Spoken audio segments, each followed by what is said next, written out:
ಹಿರಿಯ ಕಾಂಗ್ರೆಸ್ ನಾಯಕ ಮಾಜಿ ಸಚಿವ ವೆಂಕಟರಮಣಪ್ಪ ಅವರು ನಿಧನರಾಗಿದ್ದಾರೆ. ಮೃತರ ಪಾರ್ಥಿವ ಶರೀರದ ಅಂತಿಮ ದರ್ಶನ ಪಡೆದ ಮುಖ್ಯಮಂತ್ರಿ ಸಿದ್ದರಾಮಯ್ಯನವರು ತಮ್ಮ ದೀರ್ಘಕಾಲದ ಆತ್ಮೀಯ ಒಡನಾಡಿಯಾಗಿದ್ದ ಹಿರಿಯ ನಾಯಕನಿಗೆ ಭಾವಪೂರ್ಣ ನಮನಗಳನ್ನು ಸಲ್ಲಿಸಿದರು. ಅಂತಿಮ ದರ್ಶನದ ನಂತರ ಮಾತನಾಡಿದ ಮುಖ್ಯಮಂತ್ರಿ ವೆಂಕಟರಮಣಪ್ಪ ಅವರೊಂದಿಗಿನ ತಮ್ಮ ಒಡನಾಟವನ್ನ ಅತ್ಯಂತ ಭಾವುಕರಾಗಿ ಸ್ಮರಿಸಿದರು.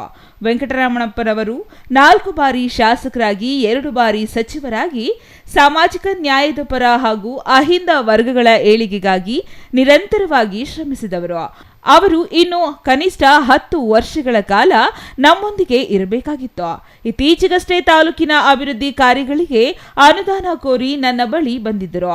ನನ್ನನ್ನು ಕಂಡರೆ ಅವರಿಗೆ ಅಪಾರವಾದ ಪ್ರೀತಿ ಮತ್ತು ಗೌರವ ಇತ್ತು.